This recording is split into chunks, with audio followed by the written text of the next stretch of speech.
నమస్కారం. Welcome to Suman TV. నేను గీతాంజలి. శ్రావణ మాసం వచ్చేసింది. మాసాలన్నింటిలోనూ అతి శ్రేష్టమైన మాసం అని చెబుతూ ఉంటారు. ప్రత్యేకించి ఆ వరలక్ష్మి అమ్మవారికి ఎంతో ఇష్టమైన మాసం అని కూడా చెప్తారు. అయితే కేవలం వరలక్ష్మి మాత పూజలేనా? ఇంకా ఏ దైవారాధన మనం చేయాలి? అసలు ఈ శ్రావణ మాసంలో విధిగా మనం ఆచరించవలసిందేంటి? ఏ పనులు చేయాలి? ఏవి చేయకూడదు? ఇవన్నీ ఇవాల్టి వీడియోలో మీకు తెలియజేస్తాను. ప్రస్తుతం నాతో పాటు ఉన్నారు ప్రముఖ జ్యోతిష్యులు బ్రహ్మశ్రీ నందిపట్ల శ్రీహరి శర్మ గురువు గారు. వారితో మాట్లాడి మరిన్ని విషయాలు తెలుసుకుందాం. నమస్కారం గురువు గారు. వాగర్థావివ సంపృక్తౌ వాగర్థ ప్రతిపత్తయే జగతః పితరౌ వందే పార్వతీ పరమేశ్వరౌ. సదాశివసమారంభాం శంకరాచార్య మధ్యమాం అస్మదాచార్య పర్యంతం వందే గురు పరంపరాం. ఆదిత్యాయ చ సోమాయ మంగళాయ బుధాయ చ గురుశుక్ర శనిభ్యశ్చ రాహవే కేతవే నమః. శృంగేరి పీఠాధిపతులకి కంచి పీఠాధిపతులకి నమస్కారములు తెలియజేసుకుంటూ కార్యక్రమాన్ని ప్రారంభిద్దాం. శ్రావణ మాసం ముందుగా అంటే మహిళలందరికీ ఎంతో ఇష్టమైన మాసం గురువు గారు. మేమందరం చాలా సంతోషంగా లక్ష్మీ అమ్మవారి పూజ అయితే చేసుకుంటాం. ముందుగా శ్రావణ మాసం విశిష్టత మీ మాటల్లో వినాలనుంది. ఆ తర్వాత ఎన్నో సందేహాలు చాలా మంది ప్రేక్షకులు అడిగారు కూడా. విధిగా చేయవలసింది ఏంటి, ఏం చేయకూడదు, ఏ పనులు చేయాలి, దైవారాధన గురించి, నైవేద్యాల గురించి, ముందుగా అసలు మేము ఏం సిద్ధపరచుకోవాలి శ్రావణ మాసం వస్తుందంటే అని. శ్రావణ మాసం అనేటువంటిది అత్యంత పుణ్యప్రదమైనటువంటి మాసం అమ్మ. అంటే ఈ యొక్క దక్షిణాయనము ప్రవేశము ప్రారంభం అయిన తర్వాత వచ్చేటువంటి శుభమైనటువంటి మాసము శ్రావణ మాసం. ఇందులో ఒక రోజు 2 రోజులు అనేటువంటిది కాదు, అన్ని రోజులు కూడాను పవిత్రమైనటువంటివే.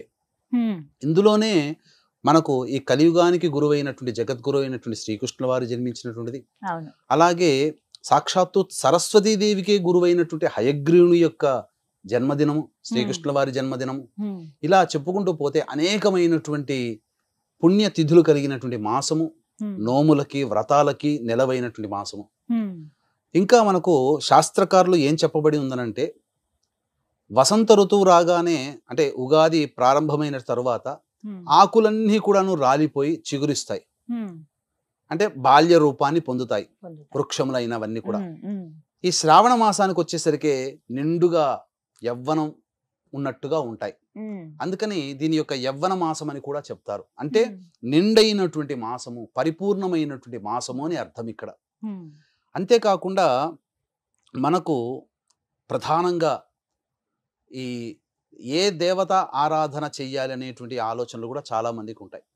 ముఖ్యంగా శ్రావణ మాసం అనగానే వీక్షించేటువంటి సుమన్ టీవీ ఆడపడుచులకు అందరికీ కూడా గుర్తుకొచ్చేది లక్ష్మీ అమ్మవారి ఆరాధన. లక్ష్మీ మాసంగానే చెప్పబడింది. కానీ అంతర్లీనంగా ఒక గొప్ప విశేషం ఏంటనంటే, ఈ శ్రావణ మాసము ఈశ్వరునికి అంకితం చేయబడినటువంటి మాసం. సాక్షాత్తు పరమేశ్వరుడే పార్వతీదేవితో నాకు అత్యంత ప్రీతికరమైన మాసము శ్రావణ మాసం అని చెప్పబడి ఉంది. అంటే కార్తీకంలో ఎక్కువగా మనకు తెలిసి, మన తెలుగునాట తెలిసి ఈ కార్తీక మాసము అని అంటారు. కానీ మీకు విశేషం ఏంటంటే, మీకు ఒక లాజిక్ చెప్తానమ్మా. ఎందుకంటే ఇప్పటి వరకు మనకందరికీ దీన్ని చెప్పిన తర్వాత నిజమే కదా, తెలిసిందే కదా అని అంటారు, కానీ ఎవరికీ తెలియదు. ఏంటనంటే, ఈ యొక్క ఆషాఢ పౌర్ణమి నుంచి చాతుర్మాస్య దీక్ష ప్రారంభమవుతుంది కదా. అందులో తొలి ఏకాదశి వచ్చింది, మనం మొన్న చేసుకున్నాం. అందరికీ తెలిసింది ఏంటి, తొలి ఏకాదశి రోజున శ్రీ విష్ణు భగవానుల వారు శయనమందుతారు, నిద్రకు వెళతారు. మళ్ళీ కార్తీక మాసం రోజున ఏకాదశి రోజున ఉత్థాన ఏకాదశి అన్నప్పుడు నిద్ర నుంచి మేల్కొంటారు. అంటే ఈ తొలి ఏకాదశి నుంచి కార్తీక మాసం ఏకాదశి, శుద్ధ ఏకాదశి వరకు శ్రీ విష్ణు భగవానుల వారు నిద్రలో ఉంటే, ఈ యొక్క 4 మాసాలని నడిపించే దైవం ఎవరమ్మా? ఈశ్వరుడు. కాబట్టే ఈశ్వరునికి అత్యంత ప్రాధాన్యమైనటువంటిది ఈ యొక్క శ్రావణ మాసము. కార్తీక మాసము విష్ణువుకి ప్రాధాన్యమైనటువంటి, ఎందుకంటే విష్ణుమూర్తి కార్తీక తొలి ఏకాదశి రోజున, కార్తీక మాసం ఏకాదశి రోజున మేల్కొంటాడు. కాబట్టి విష్ణువుకి ప్రీతిపరంగా ఆ యొక్క దామోదర నామంతో పిలువబడుతుంది. అందుకనే మనం గమనించుకుంటే ఉత్తరాది ఉన్నటువంటి అనేక శైవ దేవాలయాల్లో ఈ రోజు కూడా భోలే బాబా అనే నామముతో ఏ రాష్ట్రంలో సిద్ధలింగము, జ్యోతిర్లింగం ఉంటుందో ఆ చుట్టుపక్కల వాళ్ళందరూ కూడా తమ ఇంటి దగ్గర నుంచి పట్టుకున్నటువంటి నీటిని తీసుకుని వచ్చి ఆ ఈశ్వరునికి అభిషేకం చేసి అక్కడ ఉన్నటువంటి నదిని మళ్ళీ తీసుకుని, ఆ నదిలో నీటిని తీసుకుని వెళ్ళి ఇంటికి వెళతారు. అందుకనే కావడి మోసుకున్నట్టుగా కొన్ని వెళతారు, చూశారు కదా. బద్రీనాథ్ యాత్రకు పోయినా, అలాగే గంగా యాత్ర చేసినా, ఎక్కడ ఏ ప్రాంతంలోనైనా, ఏ రాష్ట్రంలోనైనా ఉత్తరాది వాళ్ళందరూ కూడా ఈశ్వరుని అత్యంత భక్తి శ్రద్ధలతో కొలుస్తారు. పైగా మనకు అదృష్టం ఏంటంటే ఈ యొక్క శ్రావణ మాసం సోమవారంతో ప్రారంభమవుతుంది. అసలు ఇంకా అద్భుతం. కార్తీక 5వ సోమవారం తారీఖు. ఎంతటి ప్రాధాన్యత ఉంటుందో ఈ శ్రావణ మాసం కూడా సోమవారంతో ప్రారంభమవుతుంది. అంటే ఈ యొక్క 2024 సంవత్సరం క్రోధినామ సంవత్సరానికి ఈశ్వరానుగ్రహం అందరికీ కలిగించాలనే సదుద్దేశంతోనే ఈ యొక్క మాసం కూడా ఈ విధంగా సోమవారంతో ప్రారంభమైందేమో. కాబట్టి ప్రతిరోజు కూడాను శ్రావణ సోమవారం అని, శ్రావణ మంగళవారం అని, అలాగే బుధవారం రోజున ఈ సంబంధించినటువంటి దత్తాత్రేయ ఆరాధన, హయగ్రీవ ఆరాధన, గురువారం నాడు మళ్ళీ దత్తాత్రేయ ఆరాధన, శుక్రవారం నాడు ఎలాగో లక్ష్మి ఉంది, శనివారం నాడుకు వచ్చేసేసరికి ఎలాగో వెంకటేశ్వర స్వామి, శ్రావణ వెంకటేశ్వర స్వామిని ఆ రోజున కొలుస్తారు. ఈ విధంగా ప్రతిరోజు కూడాను ప్రతి వారము ఒక శుభమైనటువంటి మాసంగానే. కాకపోతే ఈశ్వర ఆరాధన ఈ శ్రావణ మాసంలో చేసినటువంటి వారికి అసలు చెప్పాలి అని అంటే ఎటువంటి కర్మదోషమైనా తొలగిపోతుందమ్మా. అందుకనే ఈ శ్రావణ మాసంలో చాలా నియమనిష్టలు కలిగినటువంటి వాళ్ళు ఎవరైతే ఉంటారో వాళ్ళకందరికీ కూడా అభీష్టము అతి త్వరలో నెరవేరుతుంది. కార్తీక మాసం కల్లా వాళ్ళ యొక్క కోరిక నెరవేరుతుందమ్మా అని చెప్పడంలో ఏమాత్రం సందేహం లేదు. ప్రత్యేకంగా చెయ్యవలసిన పనులు ఏమిటి? విధిగా ఈ పని చేయవలసిందే శ్రావణ మాసంలో అంటూ ఏమైనా ఉన్నాయా గురువు గారు?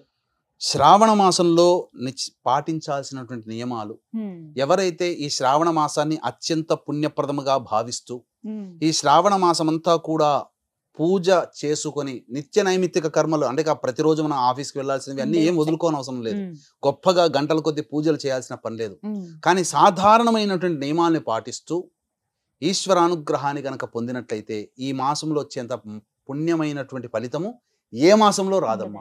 ఎందుకంటే సాక్షాత్తు పార్వతీదేవితో ఈశ్వరుడు సెలవిచ్చినటువంటి సందర్భము ఈ శ్రావణ మాసము నాకు అత్యంత ప్రీతికరమైనదిగా చెప్పాడు.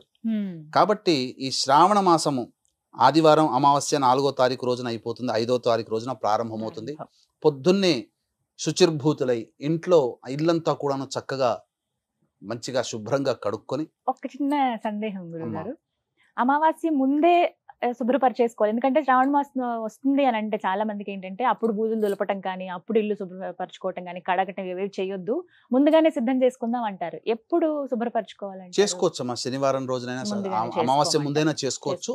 ఇంకా మనము మొదలు పెడుతున్నాం కాబట్టి ఆ పుణ్య భావం అనేటువంటిది మనకు ఆ శ్రావణ మాసంలో ఉంటుంది కాబట్టి సోమవారం రోజైనా కానీ చేసుకోవచ్చు. దీనికి ఏమి ఇబ్బంది లేదు, పలానా రోజు నియమం లేదు. కాకపోతే మాసం ప్రారంభమవుతుంది కాబట్టి సోమవారం రోజు చేసుకోవచ్చు. అమావాస్య తప్పించి ఈ యొక్క శనివారం రోజునైనా కానీ ముందు రోజులైనా కానీ చేసుకోవచ్చు. చక్కగానే సింహద్వారానికి గడపకి చక్కగా పసుపు రాయాలి. అలాగే బొట్లు మనం పెట్టాలి, కుంకుమ బొట్లు. ఇందులో నాగుల పంచమి వస్తుంది, అలాగే నాగుల చవితి అనేటువంటి చెప్పబడుతుంది. ఇలా అనేక రకాలైనటువంటి పుణ్యతిథులు కూడా ఉన్నాయి. ఆ రోజు నుంచి ప్రతిరోజు కూడాను స్త్రీలందరూ కూడా చక్కగా శుచిర్భూతులై స్నానం ఆచరించవన్నప్పుడు సోమవారం రోజున నియమం పెట్టుకోండి తల స్నానం చేయడం, అలాగే శుక్రవారం రోజున నియమం పెట్టుకోండి. మిగతా రోజుల్లో స్త్రీకి ఆ యొక్క శాస్త్రము వెసులుబాటు ఇచ్చినట్టు ఏంటంటే చాలా మంది తెలియక అడుగుతుంటారు మా కామెంట్స్ రూపంలోను కానీ, ప్రతిరోజు తల స్నానం చేయాలా? కానీ తల స్నానం చేయాల్సిన అవసరం లేదు, ప్రతిరోజు చేయాల్సిన అవసరం లేదు. సోమవారం నాడు పెట్టుకోండి, శుక్రవారం నాడు పెట్టుకోండి. మిగతా రోజుల్లో నీళ్లు చల్లుకోండి. ఎందుకంటే స్త్రీకి స్నానం చేసేటప్పుడు నీళ్లు చల్లుకుంటేనే పవిత్రురాలు అవుతుంది. కానీ పురుషుడు ప్రతిరోజు కూడాను తల మించి స్నానం చేస్తేనే పవిత్రుడు అవుతాడు. కాబట్టి ప్రతిరోజు కూడాను ఇంటిని శుభ్రంగా ఉంచుకోవాలి. ప్రతిరోజు కూడా ఆ యొక్క తులసి అమ్మవారి చెట్టు దగ్గర ఎప్పుడూ కూడాను శుభ్రతను పాటించాలి, ముగ్గు వేయాలి.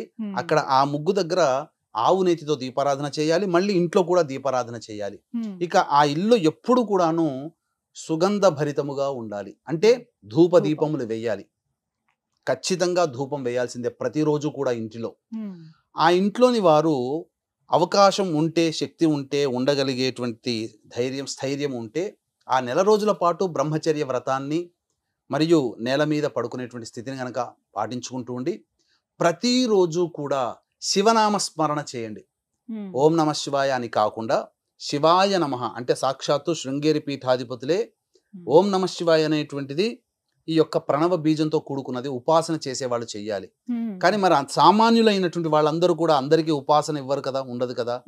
అందరూ కూడా ఎలా చేయాలి అని అంటే సాక్షాత్తు శృంగేరి పీఠాధిపతులే నాకు చెప్పారు. నేను అడిగాను ఏం చేస్తే మంచిది, అందరికీ శివానుగ్రహం కలగాలంటే శివాయ నమః అంటే చాలు నాయన, ఈశ్వరుడు ప్రసన్నుడు అవుతాడు అందరికీ అని చెప్పాడు. కాబట్టి శివాయ నమః అనుకుంటూ నిత్యం అనుకుంటూ ఉండండి ప్రతిరోజు కూడా. ఇక సోమవారం రోజున, ఆదివారం రోజున మీరు బ్రహ్మచర్య వ్రతాన్ని ఆచరించండి. లక్ష్మీ పూజ చేసుకునే వాళ్ళు ప్రతి శుక్రవారం బ్రహ్మచర్యాన్ని పాటించండి. లేదు నెల రోజుల పాటు బ్రహ్మచర్యం పాటించితే చాలా మంచిది. ఇంకా నెల రోజుల పాటు కూడా మాంసాహార నిషేధం చేయండి. ఇంకా చెప్పాలి అని అంటే చాలా మందికి తెలియని విషయం అమ్మా, మనం సాధారణంగా కాయగూరలు వండుకుంటాం, కానీ ఈ శ్రావణ మాసంలో వంకాయ తినకూడదు. చెప్పబడింది, శాస్త్రంలో చెప్పబడింది, ప్రమాణం ఉంది, వంకాయ తినకూడదు. అసలు సాధారణంగా ఏకాదశి, చతుర్దశి తిథులలో వంకాయ తినకూడదు. అందున ఈ శ్రావణ మాసం మొత్తం కూడా వంకాయ తినకుండా ఉంటే, ఎందుకంటే నిషేధము, ఎందుకంటే అపవిత్రం అవుతామని. ఇక ఆ సందర్భించినటువంటి ఈ యొక్క శ్రావణ మాసం అంతా కూడాను బ్రహ్మచర్య వ్రతం ఆచరిస్తే చాలా మంచిది. ఇంట్లో ధూపదీప నైవేద్యాలు, అలాగే సూర్యాస్తమయం కంటే ముందే మళ్ళీ ఇంటిని శుభ్రం చేసుకొని ఉండాలి. ఇక వీక్షించేటువంటి మా సుమన్ టీవీ ఆడపడుచులందరూ కూడా చక్కగా నిండుగా గాజులతో, పసుపు పారాణితో, నుదుట తిలకము, పాపిట తిలకము, కంఠమందు ఈ గంధముతో ఈ విధంగా సంతోషముగా ఉండాలి.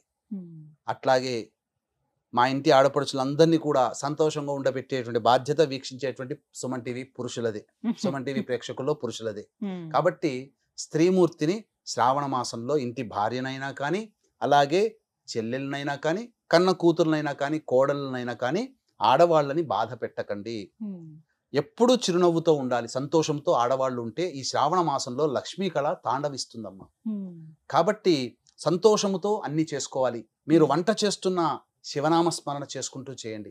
ఎంతటి గొప్ప యోగం కలుగుతుందనంటే, అంతేకాకుండా వీక్షించేటువంటి ప్రేక్షకులకు కూడా ఈ శ్రావణ మాసంలో భవిష్యత్తులో కార్యక్రమం వస్తుంది. రహస్యకృత, జ్ఞానకృత, అజ్ఞానకృతమైనటువంటి పాపములు, తెలిసి తెలియక చేసినటువంటి పాపములు చెప్పుకోలేము. కొన్ని చేస్తాం, తప్పులు చేస్తాం, ఎవరికీ చెప్పుకోలేనటువంటి తప్పులు ఉంటాయి. ఆ తప్పుల నుంచి బయటపడాలి. ఆ యొక్క ఈశ్వరుడే మన యొక్క కర్మదోషాన్ని తొలగించాలి. కాబట్టి ఆ ఈశ్వరోపాసన ఏ విధంగా చేయాలో మనం తప్పకుండా తెలుసుకుందాం. దానికి సంబంధించినటువంటిది ఈ యొక్క శ్రావణ మాసంలో చేయాల్సిన విధి విధానం ఉంది. చక్కటి కథతో సహా చేయాల్సినటువంటి పరిహారము అతి సామాన్యుడు కూడా చేసుకునే విధంగా మనం చెప్పుకుందాం. భవిష్యత్తులో దీని గురించి కూడా ఒక వీడియో వస్తుంది. చక్కగా ఆచరించండి, ఆనందంగా ఉండండి. అమ్మవారిని, మీ ఇష్టదైవాన్ని పరిపూర్ణముగా ఉపాసన చేయండి, కానీ ఈశ్వరుని యొక్క ఆరాధన మాత్రం మర్చిపోకండి. అలాగే ఈ యొక్క శ్రావణ మాసంలో అదృష్టం కొద్దీ శని త్రయోదశులు 2 వచ్చాయమ్మా. ఈ యొక్క 17వ తారీఖు రోజున మరియు 31వ తారీఖు రోజున. 17వ తారీఖు రోజున సాయం సంధ్యా సమయంలో శని త్రయోదశి ఉంది. 31వ తారీఖు నాడు కూడా ఉంది. కానీ 31వ తారీఖు నాడు ఉన్నటువంటి శని త్రయోదశికి పుష్యమి నక్షత్రం కలిసి వచ్చింది. అంటే శని త్రయోదశి, పుష్యమి నక్షత్రం, శని నక్షత్రం రావడం కూడా విశేషం. కాబట్టి దీన్ని దృష్టిలో పెట్టుకునే ఈ యొక్క వృషభ, మిథున, కర్కాటక, సింహ, తుల, వృశ్చిక, మకర, కుంభమీన రాశుల్లో జన్మించినటువంటి వారికి ఈ ఆగస్టు 17, 31వ తారీఖు రోజున 2 శని త్రయోదశులకి కూడా చేయించడం జరుగుతుంది. పర్ హెడ్ 1500 అవుతుంది రిజిస్ట్రేషన్ కి. కాబట్టి అవకాశం ఉన్న వాళ్ళు వృషభ, మిథున, కర్కాటక, సింహ, తుల, వృశ్చిక, మకర, కుంభమీన రాశుల్లో ఉన్నటువంటి వారు ఈ యొక్క శని త్రయోదశులకు సంబంధించినది నమోదు చేసుకోవచ్చు. 2 శని త్రయోదశులకి కలిపి కూడా మీరు నమోదు చేసుకోవచ్చు. లేదా ఒక శని త్రయోదశికైనా పర్ హెడ్ 1500, 2 అంటే మీకు 3000 అవుతుంది. గురుగారు, ఖచ్చితంగా శ్రావణ మాసంలో ఈ పని మాత్రం చేయకండి అంటూ ఏదన్నా నియమం ఉందా అండి? కానీ నిజంగా చెప్పాలి అని అంటే, ఈ పని మాత్రం చేయకూడదు అని అంటే, ముఖ్యంగా చేయాల్సినటువంటిది స్త్రీలని బాధ పెట్టకూడదు, తర్వాత పెద్దలని గౌరవించాలి. అలాగే శ్రావణ సోమవారము మరియు శుక్రవారము నాడు బ్రహ్మచర్యం, ఆదివారం నాడు కూడా ముఖ్యంగా పాటించాల్సింది బ్రహ్మచర్యము. అలాగే ముఖ్యంగా లక్ష్మీ అమ్మవారిని ఉపాసన చేసేవాళ్ళు శుక్రవారము మరియు ఆదివారం రోజున మాంసాహారం నిషేధము. అలాగే ఈశ్వరుని ఆరాధన చేసేవాళ్ళు సోమవారం రోజున, ఆదివారం రోజున మాంసాహార నిషేధం చేయాలి. కానీ నా వ్యక్తిగతమైనటువంటి అభిప్రాయం ప్రకారము లక్ష్మీ పూజ ఎలాగో చేసుకుంటారు, కానీ సోమవారం రోజున ఈశ్వరుని ఆరాధన చేయండి. ప్రతిరోజు శివాలయ సందర్శనం చేయండి. మీకు వీలైతే ఆ ఈశ్వరుడికి మీ చేతితో అరగదీసినటువంటి గంధాన్ని అద్ది మీ సంకల్పాన్ని ఆ యొక్క ఈశ్వరునికి చేరవేయండి తప్పకుండా. ఎందుకనంటే గంధలేపనము చేస్తే ఈశ్వరుడు చాలా సంతోషం చెందుతాడు. దానికి చాలా విశేషం ఉంది. అందుకని మీరు కాశీ విశ్వేశ్వరుని యొక్క అభిషేక క్రియలో చూశారనుకోండి, విశేషంగా గంధము రుద్దుతారు. అంటే అంత ఇష్టపడతాడట ఆ గంధాన్ని గనక. అందుకని మీ చేతితో స్వయంగా అరగదీసినటువంటి గంధాన్ని గనక మీరు ఆ స్వామికి అద్దుతూ, నాకు ఈ బాధలున్నాయ్యా, నన్ను రక్షించవయ్యా, నన్ను కాపాడవయ్యా శివయ్య అనుకుంటూ గనక అద్దితే ఆ ఈశ్వరుడు మీ యొక్క మొర ఆలకిస్తాడు. తప్పకుండా కార్తీక మాసం ఏకాదశి కల్లా మీ యొక్క సంకల్పం నెరవేరుతుంది అని చెప్పడంలో ఏమాత్రం సందేహం లేదు. చాలా చక్కగా వివరించారు గురువు గారు. ధన్యవాదాలండి. సర్వం శ్రీ ఉమామహేశ్వర పరబ్రహ్మార్పణమస్తు.